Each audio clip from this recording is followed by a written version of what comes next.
बिस्मिल्लाहिर्रहमानिर्रहीम। अच्छा, ये जो मैंने ओपन किया है विजुअल कोड स्टूडियो का प्रोग्रामिंग इंटरफेस है। ये विजुअल कोड स्टूडियो वो ऐप है जिसमें हम कहा था कि हम अपनी जो है वो प्रोग्रामिंग करेंगे, अपनी वेबसाइट डेवलप करना सीखेंगे। ये आइकन होता है, आप इस पर क्लिक करेंगे तो आप विजुअल कोड स्टूडियो पे भी ये जो है आपकी प्रेजेंटेशन स्क्रीन आप इसके ऊपर आ जाएंगे। अच्छा, इसके अंदर हमारे पास मुख्तलिफ ऑप्शन होते हैं, फाइल है, एडिट है, सिलेक्शन है, इसके अलावा व्यू, गो और रन, टर्मिनल और हेल्प वगैरह। हमें फ़िलहाल इससे जो है ना कोई गरज नहीं है, हम इन सबको बाद में सीखेंगे। इसी तरीके से एक्सप्लोरर है, सर्च है, इन सब का भी कहीं ना कहीं इस्तेमाल होता है, हम इसको बाद में पढ़ेंगे। अभी जो हमें ज़रूरत है ना, हमें ज़रूरत है इस फाइल की।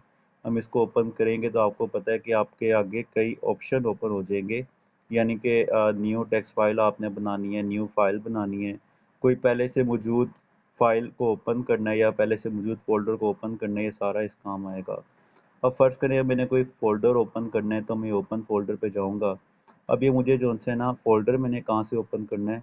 अच्छा, मैं आपको एक बात ज़रूर ये बताऊंगा पहले कि आप जो है अपने ना कोई ना कोई नोट पेन साथ रख लें ताकि आपको पता चल जाए कि हम स्टेप बाय स्टेप क्या कर रहे हैं, क्योंकि इसमें स्टेप आगे पीछे हो जाते हैं। तो सबसे पहले हम जो है क्या कहते हैं, अपने इसको ओपन करेंगे वी एस कोड स्टूडियो को। उसके बाद हम आएंगे फाइल पे आके हमने जो कोई फ़ोल्डर बनाया होगा डेस्कटॉप के ऊपर, हम उसको ओपन करेंगे। फ़र्ज़ करें मैं यहाँ पे ओपन फ़ोल्डर पे क्लिक करता हूँ तो मेरे पास अब मैंने डेस्कटॉप से फ़ोल्डर ओपन करना है, सी डिस्क से, ई डिस्क से, हमें ये बता रहा है सब कुछ। तो हमने फ़ोल्डर जो है वो डेस्कटॉप से ओपन करना है, मैं डेस्कटॉप को सिलेक्ट करूँगा। अब डेस्कटॉप पे मैंने कोई डेमो नाम का फ़ोल्डर बनाया हुआ है, मैं डेमो पे आता हूँ। ये हमें बता रहा है कि ये हमारे पास डेमो का फ़ोल्डर है। हम इसको फ़ोल्डर को सिलेक्ट करते हैं, इसको ओपन कर लेते हैं। ठीक है, ये हमारा डेमो का फ़ोल्डर ओपन हो जाएगा, ये हमारा डेमो का फ़ोल्डर हमें यहाँ नज़र आ जाएगा।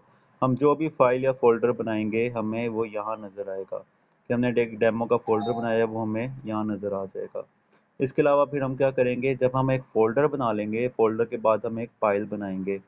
फ़ाइल के लिए हम क्या करेंगे, हम इसको यहाँ क्लिक करेंगे, ये हमारे पास एक नई फ़ाइल क्रिएट करने की इजाज़त देगा। HTML की जो भी फ़ाइल आपने बनानी है उसके लिए आपने डॉट की एक्सटेंशन इस्तेमाल करनी है, डॉट HTML की। फ़र्ज़ करें मैं अपनी फ़ाइल पहली फ़ाइल बनाना चाहता हूँ, मैं उसका कोई ना कोई नाम रखूँगा। अब फ़र्ज़ करें कि हम उसका नाम डेमो रख लेते हैं, या फ़र्ज़ करें हम किसी इंसान के नाम पे रख लेते हैं, हम उसका नाम इंडेक्स भी रख सकते हैं।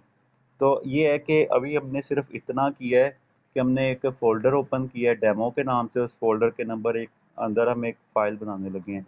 तो आप लोग मुझे सजेस्ट करें कि हमें फ़ाइल का नेम क्या रखना चाहिए, कोई भी नाम बता दें। प्रोजेक्ट रख लेते हैं, हम यहाँ पे रख लेते हैं PROJECT। हमने फ़ाइल का एक नाम रखना होता है, हमने प्रोजेक्ट नाम रख लिया है। हम साथ उसको दे देते हैं एक एक्सटेंशन HTML की, तो डॉट HTML।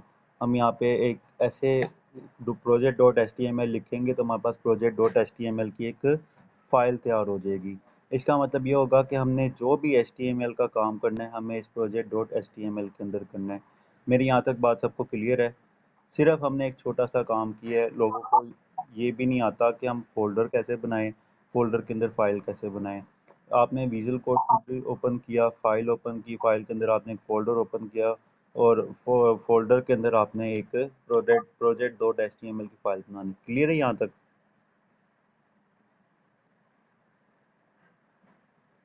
अच्छा जी, अब हम आगे इसके बाद यानी कि दो साइन ऑफ एक्सप्लेनेशन आप देख रहे हैं ना स्क्रीन पे, इसके बाद आप इसको एंटर कर देंगे। जो आप इसको एंटर कर देंगे आपके पास डॉग टाइप HTML लिखा हुआ आएगा। आप भी ज़रा देख लें, गौर करें। हम क्या करेंगे, हम यहाँ पे सिर्फ दो साइन ऑफ एक्सप्लेनेशन लगाएंगे ऐसे और इसको एंटर कर देंगे, हमारे पास डॉग टाइप HTML लिखा हुआ आ जाएगा। अब हमने ये ज़रूरी होता है, हमने जो भी काम करना है स्टैक के अंदर करना है। अब HTML के दो हिस्से हैं, एक हमारे पास होता है हेड, एक हमारे पास होता है बॉडी। तो हम क्या करेंगे, हम यहाँ पे एक इसी तरीके से एक ये हमारे पास जो एंगल ब्रैकेट्स हैं इसके अंदर सबसे पहले हम लिखेंगे हेड। हेड लिख के हम इस एंगल ब्रैकेट को क्लोज करेंगे और ये हमारे पास एक हेड का सेक्शन बन जाएगा। तो इसका एक सेक्शन होता है हेड का और इसका एक सेक्शन होता है बॉडी का। हम पहले ऐसे एक एंगल ब्रैकेट लगाएंगे, यहाँ हम बॉडी लिखेंगे, बॉडी का टैग क्लोज करेंगे, एक हमारे पास बॉडी का टैग बन गया। ठीक है, और बॉडी के टैग को हमने HTML टैग के अंदर रखना है। अब ये सारा कुछ हो सकता है जल्दी जल्दी हो गया हो, मैं आपको इस बारे में फिर बता देता हूँ कि हमने HTML के जो है 3 हिस्से बनाने हैं। एक जैसे हमारे पास एक डॉक टाइप HTML है, एक हमारे पास हेड का हिस्सा है, एक हमारे पास बॉडी का हिस्सा है। अब हेड का हिस्सा किस लिए होता है, बॉडी का हिस्सा किस लिए होता है, ये अलग बातें हैं। ठीक है, आपने बस इतना याद रखना है कि सबसे पहले जो है ना आपने डॉक टाइप HTML लिख के इसके 2 हिस्से बनाने हैं, एक हेड का टैग ओपनिंग और क्लोजिंग, और एक आपके पास बॉडी का टैग होगा ओपनिंग और क्लोजिंग। तो हमने अभी तक सिर्फ ये काम किया, हमने HTML का एक टैग लिखा है, उसके अंदर हमने 2 टैग लिखे हैं, हेड और बॉडी। क्या यहाँ तक मेरी बात क्लियर है?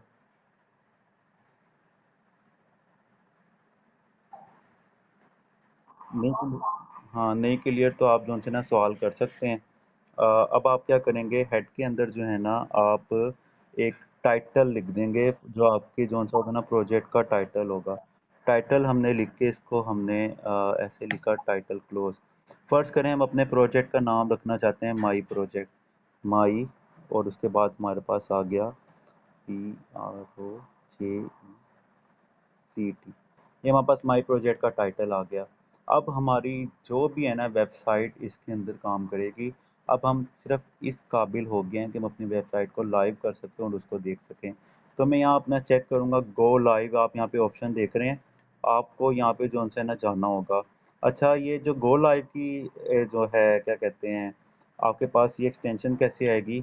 आप दूसरा काम, पहले तो आपने एक फाइल फोल्डर बनाया, फोल्डर के अंदर आपने एक फाइल बनाई, फाइल के अंदर आपने HTML का टैग लिखा, HTML टैग के अंदर आपने हेड लिखा और बॉडी लिखा, और हेड के अंदर आपने टाइटल लिखा। हो सकता है जिन लोगों को ये बातें क्लियर ना हो उनको अभी ना समझ में आए, लेकिन आप लोग मेरे से क्वेश्चन करें, सिर्फ इतनी बात है, हेड और बॉडी। जैसे एक इंसान होता है उसका एक हेड होता है और एक बॉडी होता है ना, इसी तरह HTML का भी एक हेड होता है और एक बॉडी होता है, और हेड के अंदर हमने एक टाइटल लिखा है। अच्छा, आप यहाँ पे एक्सटेंशन सीरीज पे जाएंगे, आप यहाँ क्या करेंगे, आप यहाँ लिखेंगे लाइव सर्वर। मैंने इसको पहले से डाउनलोड किया हुआ है, इसलिए मेरा गो लाइव आ रहा है। मैं यहाँ पे लिखता हूँ LIV लाइव सर्वर। अब देखते हैं हमारे पास लाइव सर्वर की एक्सटेंशन शो हो रही है कि नहीं। अभी ये जो है ना हमारे पास, इसको आप अगर देखते हैं तो यहाँ पे सारा एक्सटेंशन जो आपको चाहिए होंगी वो हमें मिल जाएंगी। तो ये पहले नंबर पे लाइव सर्वर की एक्सटेंशन आ जाएगी, आपने इसे इंस्टॉल कर लेना है। ये आपको वेबसाइट को लाइव करके उसको देखने की इजाज़त देता है। मैंने इसे किया हुआ है, इसलिए जो है मुझे इसको दोबारा करने की ज़रूरत नहीं है। चलें, आपने इसको लाइव सर्वर को, अब है क्या कहते हैं, हेड के अंदर हमने टैग लिख लिए हैं मुख्तलिफ, हमने सिर्फ हेड के अंदर टाइटल जो है ना उसका माई प्रोजेक्ट दिया है। मैंने आपको लाइव पे जाके मैंने आपको बताया, यहाँ पे गो लाइव में गया, पोर्ट 5500 पे मैं काम कर रहा हूँ। इसको मैंने अपने ब्राउज़र पे ओपन किया, तो ब्राउज़र पे यहाँ पे हमें बता रहा है कि माई प्रोजेक्ट के नाम से हमारी एक जो है ना वेब एप्लीकेशन तैयार हो रही है, और इसमें जो है ना हम पोर्ट 5500, हमारे कंप्यूटर सिस्टम या लैपटॉप की मुख्तलिफ पोर्ट्स होती हैं, इस पर हम काम कर रहे होते हैं, उसके मुताबिक ये हमें बता रहा होता है। ठीक है, अब फ़र्ज़ करें मैं जो है ना बॉडी के अंदर आता हूँ। बॉडी के अंदर मैं क्या लिखता हूँ, अच्छा इसमें है ना हम कमेंटिंग भी कर सकते हैं। कमेंटिंग हमें याद रखने के लिए होती है कि हमने किस जगह पे क्या काम करना है। अब मिसाल के तौर पे हमारे पास अगर हेड है ना, तो मैं यहाँ पे डबल स्लैश लगाऊंगा और यहाँ लिखूंगा मैं, this is my head section. लेकिन जब ये कमेंट होगा तो ये आपके पास कोई ग्रीन कलर में आ जाएगा, ये कमेंट नहीं हुआ है। आप इसको क्या करेंगे, आप इसको डिलीट करें। आप इसको जो है सिर्फ इसको सिलेक्ट करें ऐसे, और कंट्रोल के साथ आप दबाएं, कंट्रोल दबाएं, और साथ आप यही वाली स्लैश जो मैंने लगाई थी ये आप दबाएं। जब मैंने कंट्रोल के साथ ये स्लैश दबाई तो इसका मतलब एक कमेंट आउट हो गया है।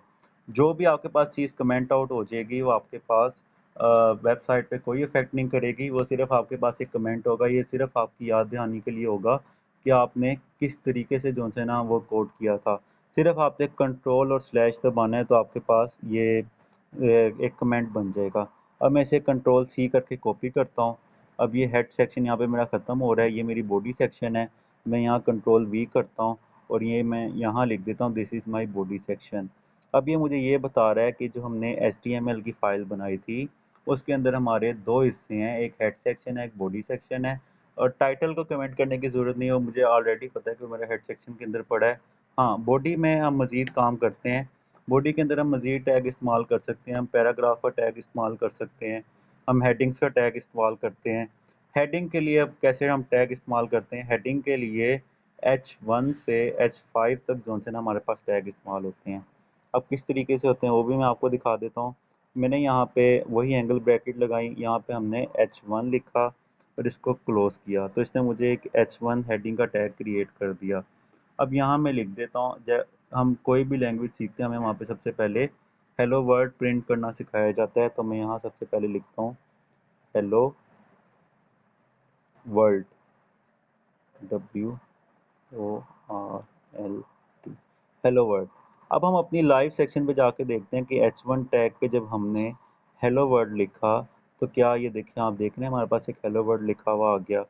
तो इसी तरीके से हमारी बेसिक्स है वेबसाइट्स बनाने की कि हमने किस तरीके से टैग्स का इस्तेमाल करना है और किस तरीके से फिर हमने इसको लाइव करके हमने देखना है। ठीक है, अब मैं दोबारा अपने कंटेंट पे आता हूँ। H1 हमारे पास हेडिंग का टाइप टैग है, मैंने आपको बताया था कि हमारे पास H1 से लेके H5 तक जोन से है ना हमारे पास टैग इस्तेमाल होते हैं। H1 जो है हमारे पास मोस्ट इंपॉर्टेंट टैग है और उसके बाद हमारे पास H2, H3, H4 और H5 तक टैग होते हैं। अब मैं आपको वो सारे टैग बना के दिखाऊंगा कि उसकी क्या इंपॉर्टेंस है। ठीक है, अब ये देखें क्या कहते हैं, हम इस तरफ आते हैं।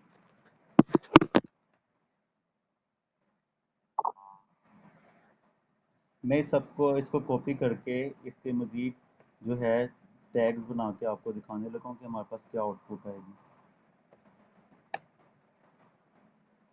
इसमें जो है स्पेसिंग का कोई फ़र्क नहीं पड़ता। आप इसके बिल्कुल साथ साथ भी लिख लें तो भी इसी तरीके से प्रेजेंट करेगा। मिसाल के तौर पे आप कहते हैं जी, पहले तो मैं आपको सीधे सीधा बना के दिखा देता हूँ ना। हमारे पास H1 है, ये H2 का टैग है, ये H3 का टैग है, ये H4 का टैग है, ये H5 का टैग है।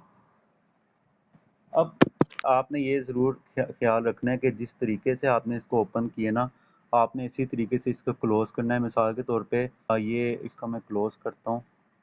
ये H1 है, ये ठीक है। ये हमारे पास H2 है तो इसको हम H2 के तौर पे करेंगे। H1, ये H2, H1 तो हमारे पास ही चला गया, ये H2 है, ये H, जी मैंने H2, H3, H4 और H5 के 5 टैग बनाए हैं।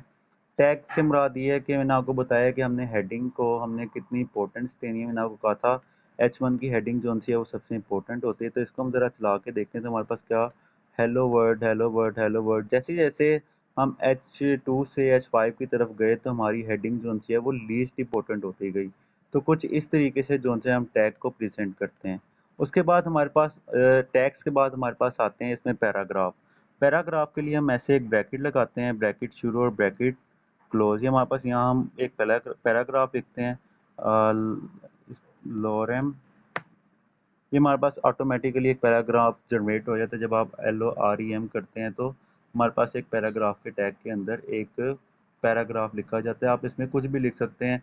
आप इसमें लिख सकते हैं hello I am very busy या कुछ भी लिख लें।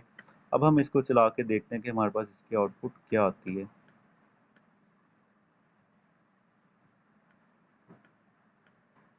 देखें हमारे पास जो हमने पैराग्राफ लिखा था वो हमारे पास लोरम इस तरीके से शो हो रहा है पूरा। ये जो पैराग्राफ टैग के अंदर हमने जो भी स्टेटमेंट लिखी थी वो हमारे पास इस तरीके से वेबसाइट के ऊपर डिस्क्लोज हो जाएगी। तो इस तरीके से हम अपनी हेडिंग्स लिखते हैं और अपने पैराग्राफ लिखते हैं। इन्हीं को ही जब हम स्टाइलिंग वगैरह करते हैं, हम फॉर्म वगैरह बनाते हैं, तो एक खूबसूरत वेबसाइट जो से ना हमें नज़र आने लग जाती है। अच्छा, इसके बाद ना हम HTML के साथ साथ अपनी वेबसाइट को खूबसूरत दिखाने के लिए इसमें कुछ CSS भी इस्तेमाल करते हैं। अब मैं आपको जो बात बताने लगा हूँ वो आप नोट कर लें कहीं भी कि CSS जो हम इस्तेमाल करते हैं वो 3 तरह की होती है। एक होती है इनलाइन CSS, एक होती है एक्सटर्नल CSS और एक होती है internal CSS। Inline CSS, external CSS और इंटरनल CSS में फ़र्क है। सबसे पहले ये आपको बता दूं कि CSS होती क्या है। CSS का मतलब होता है कास्केडिंग स्टाइल शीट। यानी कि आप ये कह लें कि जो हमारी वेबसाइट है उसको खूबसूरती देने के लिए, उसमें कलर वगैरह चेंज करने के लिए, फॉर्मेट चेंज करने के लिए हम जो है कुछ एट्रीब्यूट्स इस्तेमाल करते हैं जिसको हम CSS के तौर पे इस्तेमाल करते हैं। CSS इस्तेमाल करने के लिए मैं आपको एक इंटरनल CSS का तरीका बताता हूँ। अब आपने देख लिया कि जो हमारे पास S2 टैग है, मैंने कहा मैं इसका कलर चेंज करना चाहता हूँ या मैं इसको, हाँ, अब मैं इसको, इसमें ना मैं इनलाइन CSS इस्तेमाल करके देखूंगा कि हम किस तरीके से जो हमारा हेलो वर्ड ये जो ब्लैक में लिखा हुआ है, इसको हम किस तरीके से जो से हम इसका कलर चेंज कर सकते हैं। मैं यहाँ लिखूंगा STY, ये हमें बता देगा कि आप कोई स्टाइल इस्तेमाल कर रहे हैं, कोई CSS यहाँ पे इस्तेमाल करने लगे हैं। जब ये यहाँ तक हो जाए STY लेकिन स्टाइल लिखा हुआ है, आगे आप एंटर कर दें। अगर आप एंटर नहीं करते तो आप पूरा स्टाइल लिखें और यहाँ पे इक्वल टू का साइन लगाएं। फिर आप यहाँ पे ये दो इन्वर्टेड कोमास लिखें, क्योंकि हमने जो कास्केडिंग स्टाइल शीट में जो भी काम करना होता है इनलाइन CSS में, एक बात याद रखिएगा, एक तो वो हमने टैग के अंदर करना होता है और दूसरी बात यह है कि उसको हमने क्या कहते हैं स्टाइल एलिमेंट के इन्वर्टेड कोमास के अंदर लिखना होता है। अब मेरे पास ये कलर हेलो वर्ड है, मैं इसका कलर चेंज करना चाहता हूँ। मैं यहाँ पे लिखूंगा कलर। देखिए वो मुझे ऑप्शन दे रहा है, मैं कलर को एंटर कर दूंगा। कलर के आगे वो मुझे खुद ब खुद कह रहा है कि आप जो है किस तरह का कलर रखना चाहते हैं अपने टेक्स्ट का। फर्ज करें मैं ब्लू रखना चाहता हूँ, मैं सिलेक्ट कर लेता हूँ ब्लू। तो ये यहाँ पे ब्लू सिलेक्ट हो गया है। अब मैं ब्लू को अब मैं पहले सबसे पहले तो अपनी स्क्रीन पे जाके देखता हूँ ना। तो आप स्क्रीन पे आएंगे तो आप देखेंगे कि हेलो वर्ड जो है ना आपका ब्लू हो गया है। वेट करें ज़रा, ये थोड़ा सा रिलोड होने में हो सकता है टाइम ले। ये देखें, तो आप देख सकते हैं कि ये हेलो वर्ड जो है ना आपका ब्लू हो गया है। तो इस तरीके से हमने एक इनलाइन CSS इस्तेमाल करते हुए अपने टेक्स्ट का कलर जो है वो चेंज कर लिया। ठीक है, अब मैं वापस आता हूँ। अब मैं फ़र्ज़ करो मैं इसको ब्लू नहीं रखना चाहता, मैं इस पे सिर्फ जो है क्या कहते हैं अपना कर्सर लेके आऊँगा तो मुझे मुख्तलिफ ऑप्शन देगा ग्रेडियंट के लिहाज से। RGB, रेड, ग्रीन और ब्लू कलर के कॉम्बिनेशन से ये कलर बनाए गए हैं। अब वो कहता है कि आप इसमें कोई और कलर सेलेक्ट करना चाहते हैं तो आप उसको ज़रा देखें। तो मैं इधर आता हूँ, मैं इधर ग्रीन पे आता हूँ। मैं इधर आता हूँ तो मैं फ़र्ज़ करें मुझे अपने टेक्स्ट का ये वाला कलर रखना है। मैं इसको सेलेक्ट कर लेता हूँ तो RGB, अब मैं इसको देखता हूँ तो वाकई मेरे जो टेक्स्ट का कलर है जो मैंने सेलेक्ट किया है, मेरे टेक्स्ट का कलर उस लिहाज से हो गया है। खाली ये चीज़ हेडिंग पे अप्लाई नहीं होती, ये चीज़ डिव पे भी अप्लाई हो सकती है। डिव एक अलग चीज़ है, वो मैं आपको बाद में बताऊंगा। ये चीज़ जो है आपके पास क्या कहते हैं पैराग्राफ पे भी अप्लाई हो सकती है। अब हम इसको पैराग्राफ पे अप्लाई करके देखते हैं। मिसाल के तौर पे हम अपने पैराग्राफ का कलर ब्लू ब्राउन करना चाहते हैं। तो मैं यहाँ लिखूंगा स्टाइल। स्टाइल के बाद में यहाँ पे वो कहता है कि आपको बॉर्डर चाहिए, कलर चाहिए, मार्जिन पैडिंग, ये अलग चीज़ है। मैं इसको कहता हूँ जी कि मैं इसको जी मुझे इसका कलर चाहिए, मुझे इसका कलर करना है जी ब्राउन। ये ब्राउन का मुझे ऑप्शन दे रहा है। और भी बहुत सारे ऑप्शन हैं। मुझे ब्राउन कलर चाहिए, मैं ब्राउन कलर अपना सेलेक्ट कर लूँगा। तो क्या मेरा पैराग्राफ ब्राउन हो जाएगा? कौन कौन कहता है कि पैराग्राफ ब्राउन हो जाएगा? सबको लगता है कि पैराग्राफ ब्राउन हो जाएगा मेरा?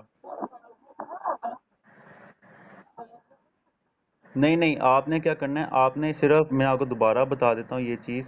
ये स्टाइल मैंने जब लिखा ना STYLE स्टाइल, मैंने इसको ओपन ओके किया। अब मैं इसको यहाँ पे क्या करूँगा, मैंने इसका कलर चेंज करना है। अब मुझे ऑप्शन खुद ब खुद दे देगा। मैंने इसके कलर को सिलेक्ट किया। अब कलर हमने क्या करना है, हमने कलर करना है ब्राउन या ब्लू वायलेट। हम ब्राउन कर देते हैं। तो हम जो है जब हम अपने पैराग्राफ पे जाके देखेंगे तो हमारे पैराग्राफ का कलर ब्राउन हो चुका होगा। तो आप देख रहे हैं पैराग्राफ का कलर जो है ब्राउन हो गया है। तो यही होता है कि हम जो प्रैक्टिस होती है ना इसमें हम CSS इस्तेमाल करते हैं। हाँ, लेकिन कुछ चीज़ें हैं जैसे एंकर टैग है, मैं आपको आगे बताऊंगा। इमेज टैग है, हरीफ टैग है, उसके बारे में हम आगे डिटेल में बात करेंगे। तो अभी तक हमने पढ़ा कि हम फोल्डर क्या होता है, फोल्डर के अंदर फाइल कैसे बनाते हैं, फाइल के अंदर हम HTML हम कैसे लिखते हैं, टाइटल कैसे लिखते हैं, हेड के अंदर हेड और बॉडी क्या होते हैं। फिर उसके अंदर हमने पढ़ा कि उसके अंदर हम हेडिंग्स कैसे इस्तेमाल करते हैं। उसके अंदर फिर मैंने बताया कि हम कलर किस तरह इस्तेमाल करते हैं, कलर का एट्रीब्यूट कैसे इस्तेमाल करते हैं। अब वो जो आप RGB की बात कर रहे हैं ना, मैंने तो कस्टमाइज अपना ब्रॉन्ज सेलेक्ट किया है, लेकिन मैं इसको कोई और कलर देना चाहता हूँ ना, तो फिर हम ये सिर्फ इस कलर पे अपना कर्सर रखेंगे। तो फिर हम क्या करेंगे, हम RGB पैनल में चले जाएंगे। यहाँ फर्ज करें मैं अपना जो कलर है वो ब्लू रखना चाहता हूँ और इतना डार्क रखना, कितना डार्क रखना है, कितना कम करना है, ये सारा ये हमें ऑप्शन दे रहा होता है। तो ये जो है RGB के ये जो 3 आर्गूमेंट्स हैं इसके मुताबिक जो है ना बता देगा कि 69 6 ये कलर कोड है। तो ये ग्रेडियंट कोड के ज़रिए भी हम जो है कलर अपना चेंज वगैरह कर सकते हैं। ये मेरा जो आरजीबी है मैंने उसको पर्पल सेलेक्ट किया, अगर ये ब्राउन होता तो ये देखें मेरा जो पैराग्राफ है ये पर्पल कलर का हो गया है। तो कुछ इस तरीके से जो है हम अपनी वेबसाइट्स वगैरह पे काम करते हैं। आगे आगे आगे आपको मैं बताऊंगा कि हम पैराग्राफ को किस तरह एक कंटेनर में बंद करते हैं, उस कंटेनर के अंदर हम किस तरह हम स्टाइलिंग वगैरह ऐड करते हैं, किस तरीके से हम अपनी वेबसाइट को इफेक्टिव से इफेक्टिव बना सकते हैं।